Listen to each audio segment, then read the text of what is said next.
Good morning and welcome to GrainTV. My name is Cody Bills. This is Logan Burgess, the pride from the north. Today is November 17th.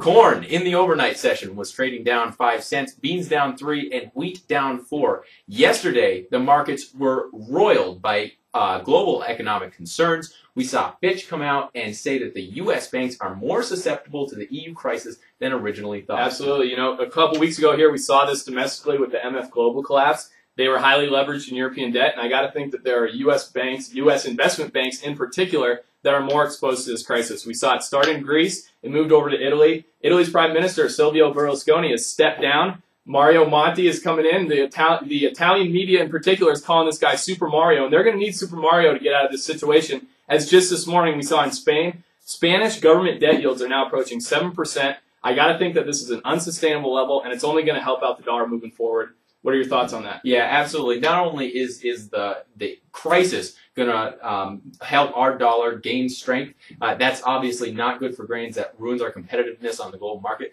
But I think structurally the EU is going to have to stimulate their economy because I think the damage has been done. I think they're in a position where they're going to have to lower rates, which means our dollar will gain strength going forward. In the words of Bob Seger, our grains are running against the wind. Absolutely. Well, with that, let's take a quick break. We'll be right back to see how this is playing out on the board in Chicago.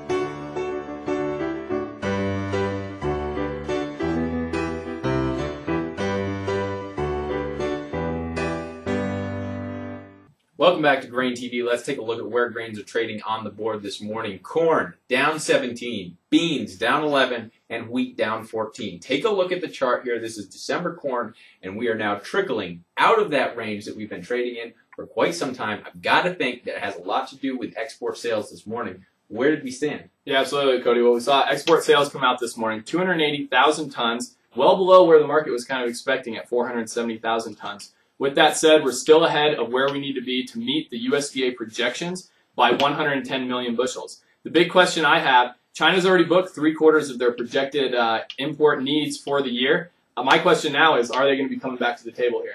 Yeah, I would say that you can't guarantee that they're going to be coming back to the table. I know a lot of analysts out there are saying that that China needs more corn, but there's 3 reasons why I'm a little skeptical. Number 1, I think they're having bilateral talks with Argentina. I think that's not going to help a U.S. corn demand here. 2, in the WASDE report, we saw their production actually increase 2.5 million tons. I think that's not going to be helpful. And 3, they're buying grain in other areas, like Ukraine we saw in weeks past. So bottom line here is I don't think you can guarantee that China's going to be back here. If we have a break in price, maybe so. But right now, I don't think so. Absolutely. We saw a lot of interest in U.S. corn when we were down in the $6 level in late September, early October.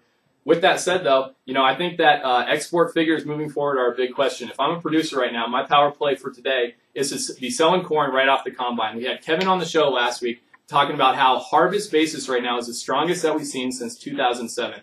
I'm selling it right off the combine, but with that said, is the cash market preempting a demand for corn that we haven't yet seen in the futures market? I want to be protected to the upside. Maybe now is a good time to buy a call. We've seen market volatility be relatively low. We've been trading sideways for the last 2 or 3 weeks. That's a big factor in the premium that any producer is going to be paying to pick that call up. Now might be a good time to get on board. Bottom line, sell corn in the cash market right now. Pick up a call to protect the upside.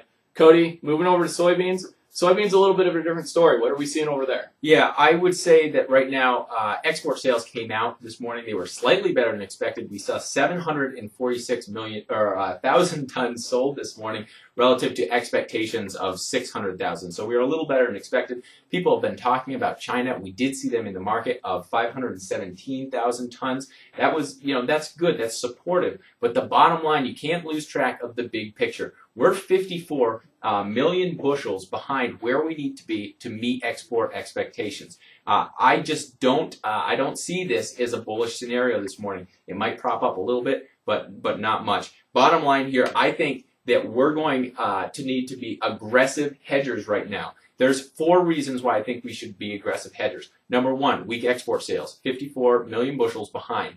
Number 2, we have the strong dollar, which is hurting our competitiveness on the global market, and I expect that trend to continue. Number 3, last week, we had the WASDE report come out, and the ending stocks actually went from what people expected, 180 million bushels, to 195. So we have more beans than we thought. And then we are weak technically. Take a look at the chart right here. You know, right now I'm seeing 1150 as a key support level. If we break that, I think there's a lot of reason why people will get stopped out. I think we're going to impulse lower if we go through that. And I think it gives more reason for funds to sell or to get on the short side. The bottom line here is that is a risk, and I want producers to protect themselves. What I think you should do in terms of my power play is to buy some puts to protect. You got to buy some puts to protect. I think in terms of the cash market, we have room for basis improvement, so I don't necessarily want to make cash sales yet. So, you know, there's a number of different ways you can protect yourselves with puts. There's a number of different strike prices. It all just has to do with how much you're trying to hedge. But, you know, give us a call at 877-GRAIN-07, and we'd be happy to walk you through and see what sort of strategies you need to put in place to protect yourself. Absolutely. With that, I think that wraps up our show today. Have a good one.